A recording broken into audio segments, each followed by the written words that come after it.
Welcome to spicy பாட். இன்னைக்கு spicy பாட்ல ரொம்ப சிம்பிளான டேஸ்டியான சீலா மீன் பால் கறி ஜஃப்னா ஸ்டைல்ல எப்படி செய்யறதுன்னு சொல்லி தர போறேன். இதுக்கு தேவையான இன்கிரிடியன்ட்ஸ் எல்லாத்தையும் நான் டிஸ்கிரிப்ஷன்ல கொடுத்திருக்கேன், ரெஃபர் பண்ணிக்கோங்க. இப்போ வாங்க ரைஸ்க்கு இடியப்பத்துக்கு இது எல்லாத்துக்குமே சூப்பரான காம்பினேஷனான இந்த சீலா மீன் பால் கறி எப்படி செய்யறதுன்னு பார்த்துடலாம். இப்ப பாருங்க, இந்த சீலா மீன்ல பால் கறி செய்யறதுக்கு அடுப்புல ஒரு கடாய் வச்சிருக்கேன். இதுல நம்ம 2 பெரிய வெங்காயத்தை சின்ன சின்னதா கட் பண்ணிருக்கோம், அதை சேர்த்துடலாம். வெங்காயம் கொஞ்சம் நிறைய சேர்க்கணும். குட்டியா கட் பண்ணி சேர்த்தோம்னா தான் ஒரு வாய்க்கும் அந்த வெங்காயம் வந்து கடிப்படுறப்போ நல்லா இருக்கும். அடுத்து ஒரு 5 பச்சை மிளகாய் கீறி வச்சிருக்கேன், அதையும் சேர்த்துடலாம். அடுத்து ஒரு 1/2 டீஸ்பூன் அளவுக்கு வெந்தயம் சேர்த்துடலாம். ஒரு 1/4 டீஸ்பூன் அளவுக்கு மஞ்சள் தூள் சேர்த்துடலாம். கூடவே நம்ம கிளீன் பண்ணி வச்சிருக்கிற இந்த சீலா மீன் துண்டுகள் எல்லாத்தையும் சேர்த்துடலாம்.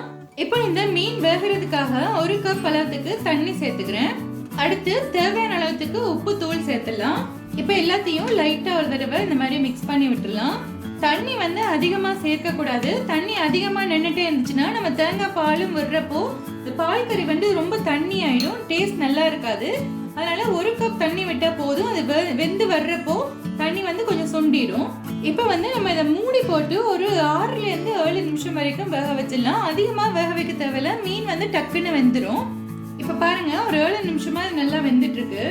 பாருங்க, இந்த தண்ணி எல்லாம் நல்லா வத்தி இந்த மாதிரி நல்லா வேகிடுச்சு. மீன் வந்து இந்த சீலா மீன் வந்து ரொம்ப சீக்கிரம் வெந்துடும், அதனால ஒரு 7 நிமிஷமே போதுமானதா இருக்கும். இப்ப பாருங்க, நான் ஒரு 1/4 டீஸ்பூன் அளவுக்கு லெமன் ஜூஸ் விட்டுக்கிறேன். முன்னாடியே லெமன் ஜூஸ் வந்து நம்ம கடைசியில தான் விடணும். ஆனா வந்து தேங்காய் பால் விடுறப்போ ஈஸியா தெரிஞ்சு போயிடும். அது தெரியாம இருக்கணும்னா கொஞ்சமா லெமன் ஜூஸ் விட்டுக்கணும்.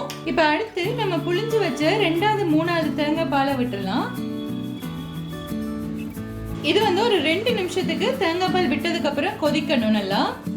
இப்ப பாருங்க, 2 நிமிஷமா இந்த தேங்காய் பால் விட்டு நல்லா கொதிச்சிட்டு இருக்கு. இந்த ஸ்டேஜ்ல ஒரு 2 கொத்து கருவேப்பிலை சேர்த்துலாம் வாசனைக்காக.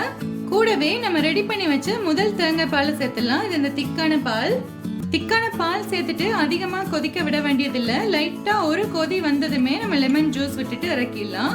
பாருங்க, இப்ப பபிள்ஸ் வர ஆரம்பிச்சிடுச்சு.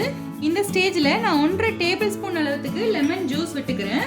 டேஸ்ட் பண்ணி பார்த்துட்டு கொஞ்சம் புளிப்பா இருக்கணும் இந்த பால் கறி வந்து, அதனால நம்ம டேஸ்ட் பண்ணி பார்த்துட்டு உங்க புளிப்புக்கு ஏத்த மாதிரி லெமன் ஜூஸ் புளிஞ்சு விட்டுக்கலாம். நான் 1.5 டேபிள் ஸ்பூன்ல இருந்து 2 டேபிள் ஸ்பூன் வரைக்கும் கூட விட்டுக்கலாம்.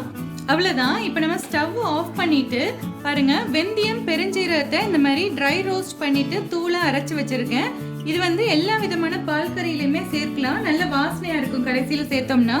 இது வந்து ஒரு 1/4 டீஸ்பூன் அளவுக்கு சேர்த்துடலாம். அவ்வளவுதான். இப்ப எல்லாத்தையும் லைட்டா ஒரு தடவை மிக்ஸ் பண்ணிட்டு நல்ல சூடா சர்வ் பண்ணிடலாம். இப்ப பாத்தீங்களா ஃப்ரெண்ட்ஸ், ரொம்ப ஈஸியான ஸ்ரீலங்கன் ஸ்டைல் சீலா மீன் பால் கறி எப்படி செய்யறதுன்னு நம்ம பார்த்தாச்சு. செய்யறதுக்கு ஒரு 10 நிமிஷம் கூட ஆகாது. நம்மளுக்கு தேங்காய் பால் பொழியறது மட்டும்தான் டைம் எடுக்கும். மற்றபடி ரொம்ப சிம்பிளா செஞ்சிடலாம். இந்த பால் கறியை நம்ம சூடான ரைஸ்க்கோ இல்லைன்னா இடியப்பத்துக்கோ சாப்பிடலாம். புட்டுக்கு கூட ரொம்ப நல்லா இருக்கும். நீங்களும் இந்த பால் கறியை உங்க வீட்டுல ட்ரை பண்ணி பாருங்க. உங்களுக்கு பிடிச்சிருந்துச்சுன்னா என்னோட சேனலை சப்ஸ்கிரைப் பண்ணுங்க, மறக்காம கமெண்ட் பண்ணுங்க, அப்படியே உங்க ஃப்ரெண்ட்ஸ் அண்ட் ஃபேமிலி கூட ஷேர் பண்ணுங்க. நன்றி.